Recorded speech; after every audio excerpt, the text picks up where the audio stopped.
Que a paz do Senhor Jesus esteja sobre cada aluno deste curso, que é o curso de liderança, uma parceria da Logos Ensino Superior com a sua igreja.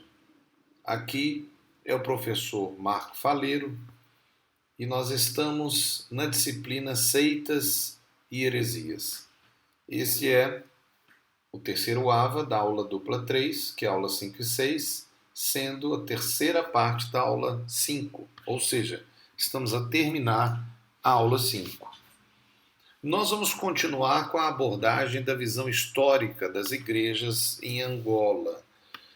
E eu gostaria que, se você não viu, que você veja as AVAs anteriores, que seriam base, porque estão em sequência, né, contando um pouco da história da igreja em Angola, considerando o aspecto da análise do que é seita e heresia.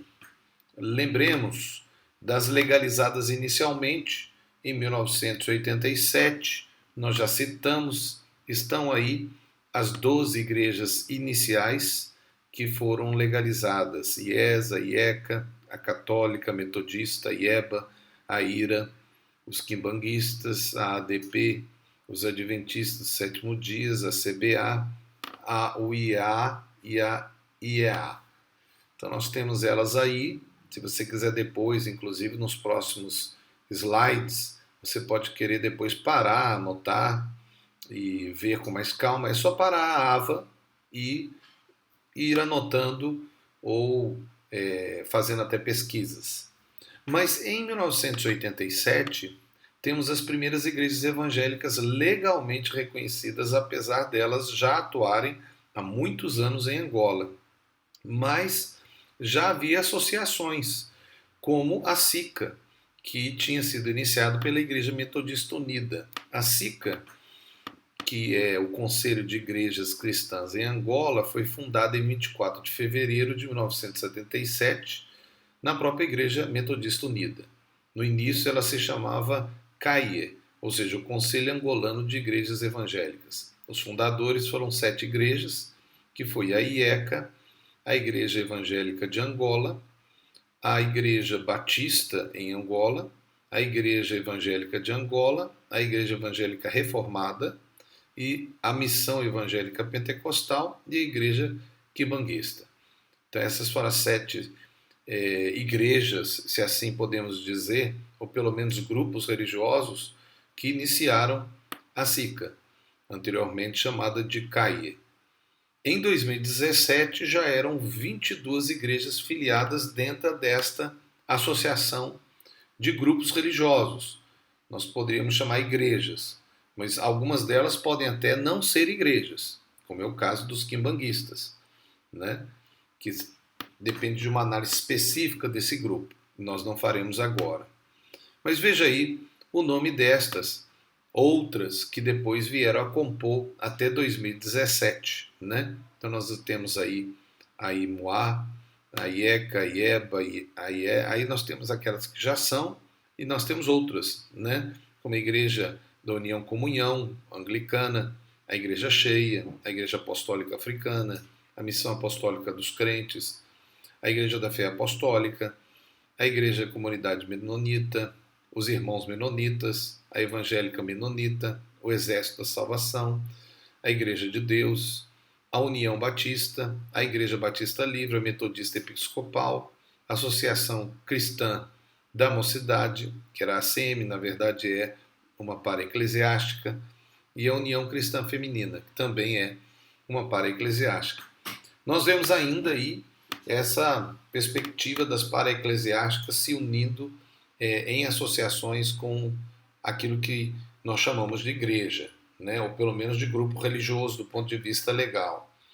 As igrejas legalizadas foram 2 associações principais anteriormente em Angola. Nós temos a SICA, que nós já falamos, que é o Conselho de Igrejas Cristãs de Angola, e temos a AEA, que é a Aliança Evangélica de Angola. Agora, por que essas 2 organizações que são as organizações mais históricas que compõe a maioria ou todas as igrejas registradas em Angola anteriormente. A diferença tem a ver com o conceito de ecumenismo, porque a AEA é ligada à Aliança Mundial de Igrejas, que é o ecumenismo evangélico, ou seja, de igrejas evangélicas. Não se aceita a vinda de outros que não são considerados evangélicos. Já a SICA é ligada ao Conselho Mundial de Igrejas, que é o grande ecumenismo. Inclusive, no Conselho Mundial de Igrejas, a Igreja Católica é um associado observador. Então, nesse conceito chamado grande ecumenismo, que a Igreja Metodista defende, e toda a SICA, é que todos podem se unir como religiões. Então, aqui há uma discussão muito grande sobre esse conceito de ecumenismo. O fato é que, mais tarde, as igrejas novas nasceram, e foram muitas igrejas. Atingiu a proporções enormes. E chega-se mesmo a 2019, 2018, alguns chegarem a dizer que atingiu-se a 4.000 novas igrejas em Angola. E quando falamos igrejas aqui, queremos dizer denominações. Ou seja, cada igreja ou cada denominação pode ter várias filiais. Então nós estamos falando realmente de um crescimento que a história da igreja em Angola não conhecia, né? E isso basicamente se registrou a partir do ano 2000, quando começou a perceber-se um crescimento, e esse crescimento ele proveu ou veio, né, de algumas realidades como a vinda de outras igrejas para cá, seja do Congo, seja de outros países africanos ou mesmo do Brasil, e começou-se então a ter um crescimento grande. É verdade que muitas delas nasceram de divisões, mas mais uma vez tem que se analisar o que é divisão, porque muitas vezes a divisão é, na verdade, uma reforma, como aconteceu com a reforma protestante. É um fato que às vezes é rebelião, mas nem sempre é uma rebelião, pode ser uma reforma. Tem que se analisar o histórico, tem que se verificar o que de fato aconteceu. Então nós não podemos ser generalistas, ou seja, não podemos generalizar uma opinião.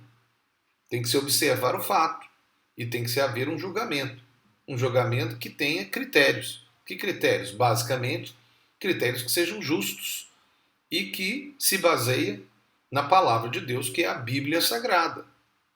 Então nós estamos aí diante de uma outra realidade que começou a nascer em Angola.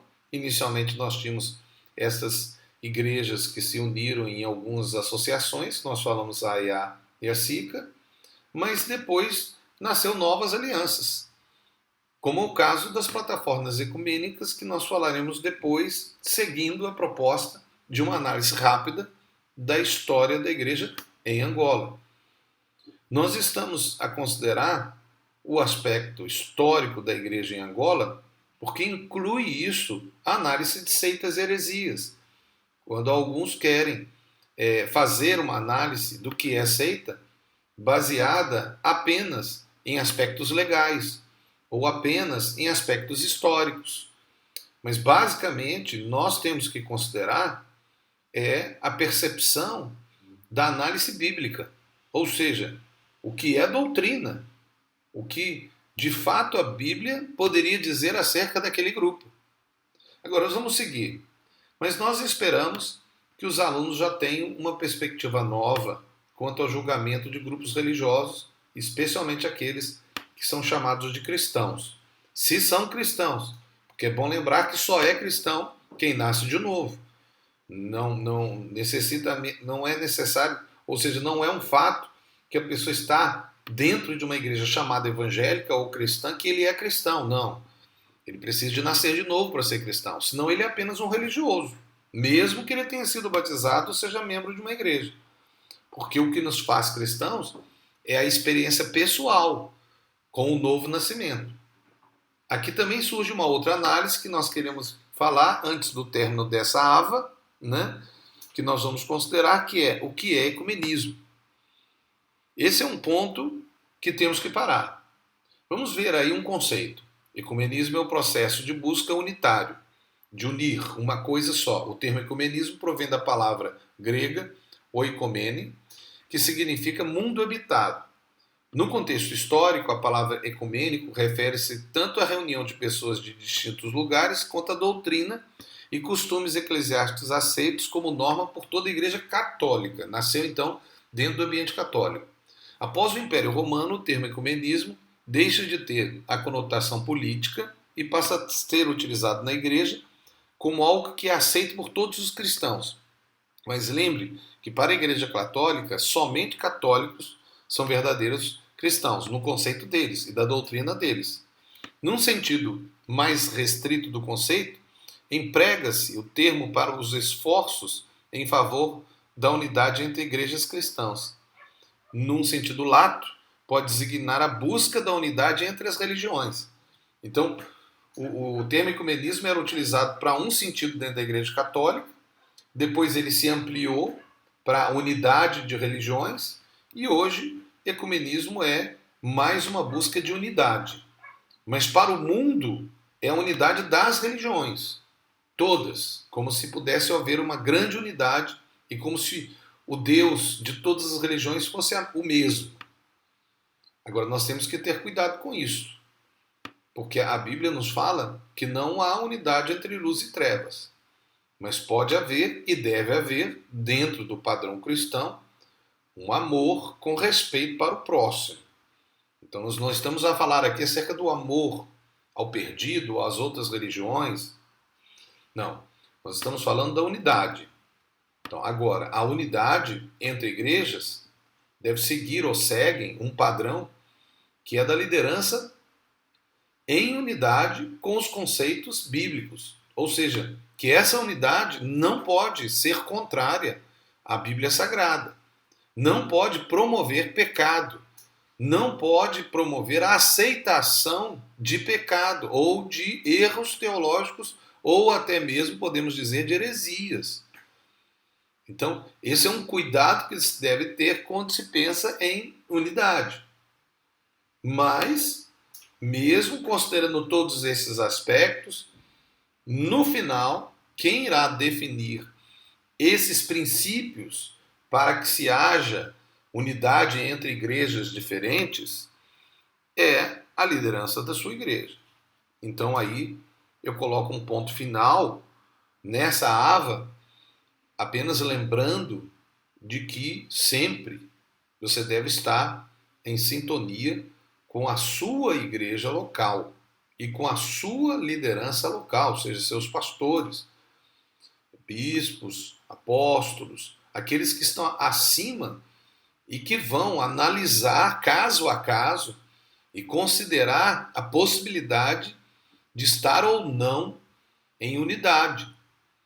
E nós temos que perceber que a cada dia que passa, esse mundo está a promover a unidade das religiões. Mas deve-se ter cuidado, porque essa unidade jamais pode ferir os princípios da palavra de Deus, que é a Bíblia Sagrada. Pode haver formas de unidade.